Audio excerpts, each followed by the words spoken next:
So it was so ironic for me. All right, this is going to be about the Lisa Frank documentary on Amazon Prime. Now, I hadn't watched it for like a year. I saw the first episode, and I needed to process what I was watching, right? And so I I felt pain watching this for the amount of time that I finished it, and then all of a sudden Shiny Happy People came up, which will be the next one. I just started it now.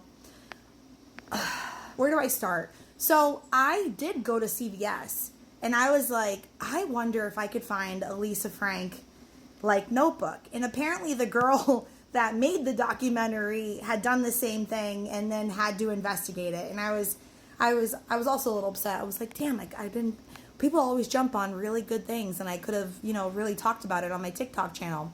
Huh. So I was very interested in this because I didn't think about it until like watching it. Fine, I was like, oh, by the way, I forgot to like watch the documentary.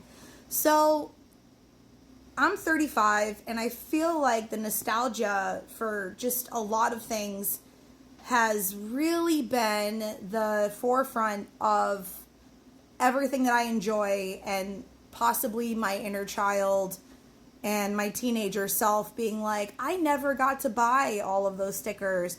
I never got to buy any of the makeup palettes because I was in foster care and I didn't get to have any of those things. So that part of me was a little sad, and I was just thinking about it, and like income is a problem with some families. So you grow up and you have the income finally, and you're like, oh, I can finally buy that thing, even though I don't really need it because I am an adult now. But at the same time, having my inner child be happy and nostalgic is kind of the best dopamine and serotonin that I could ever have for myself. So I am watching this, and I feel my chest just breaking. People, their jobs suffered. They were dealing with just the arguments in the office, just all these things that happen in a workspace. So I'm thinking about what I dealt with at work too, and I'm looking at the personality of these people, and I am just feeling some kind of way, and I am feeling like it is so relatable, like super relatable. But if you were a little girl and a preteen and you were able to have Lisa Frank stuff, do you still have it? Have you found anything on eBay? Can you please share that with me? Because I really want to see what you have, because I didn't have that as a kid. I really did not have that as a kid. So I want to see if you found anything recently. Is there anything? Because I heard that she was working with BTS. I heard on there, there's just all types of stuff. So if you have Amazon Prime, please, please, please, please, please watch the documentary for me. I want to know. I want to hear it in the comments. I want to see what you got. Because I'm still trying to process emotionally. Like, I feel sad. I feel genuinely sad because I really was online looking for Lisa Frank crap.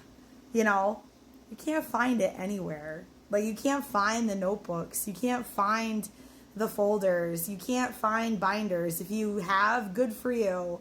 If you found something similar with a different logo posted on it, I'm going to research it. I'm going to be like, did Lisa Frank change the name?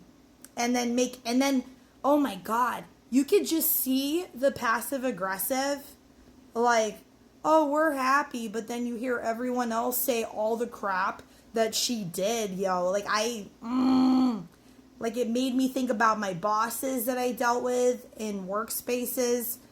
How sometimes I feel that, either Gen X is feeling some kind of way, their siblings are millennials, or maybe they're their kids, who knows, teenage pregnancies and teen moms on MTV. Like, there's so many things that I've just didn't realize that my teenager and kid self is going back in my long-term brain and is on fire with it. Literally on fire. Like, I just can't. I am so frustrated over this. And also, by the way, we are working on that in our 30s. I have a video on Flip where I'm talking about it. Okay, I don't have kids, but it's the reason why I can't be a mom right now. Like, I can't even physically be a mother. But my childhood self is like, oh, Lisa Frank, oh, I remember the colors. I remember. Is this still a thing? And then you look it up and you're like, oh. Okay? I also want to see like, these are all the things I want to have as documentaries. Just nothing but like Bratz dolls, the Barbie company, which I know that they did. I have to rewatch it, but that's what I'm going to be doing on here. I'm going to be talking about documentaries. I'm going to be reviewing them. Lisa Frank, if you are out there, why? Talk about your side of the story. Us Lisa Frank fans, we want to know. What happened? Why? Why were you like that? Dig deep, chica. You don't want dementia. Like, I know on a deeper level that, like, that's going to show up. I've worked with people that have dementia. Like, bro, I can't. Like, the stuff was cute. It was cute. I was mad that they even had a makeup palette. I was 27. I didn't have cable. I was living in my apartment. I know, my dog is mad too. You hear her? Just the upset. You know, like she's matching my vibe. Okay, technically these are my kids. But I just wanted you guys, oh my God, like I can't. And I guess this is like day one of the Lisa Frank processing because my inner child is just upset that I was in love with all of these things and these people were just being treated like crap. There's just no closure for them. Like, trauma can come from every angle. Let's just be real. It really can. Anyway, let me know what you think in the comments. Let's start a conversation about this Lisa Frank thing. I'm late to the game. I really am. I don't even know when the documentary was made. Like, why am I so late to everything? All the time. Like I am just on my own island over here. So, just, tell me, what happened? What did I miss? I miss everything. Tell me, please. Please.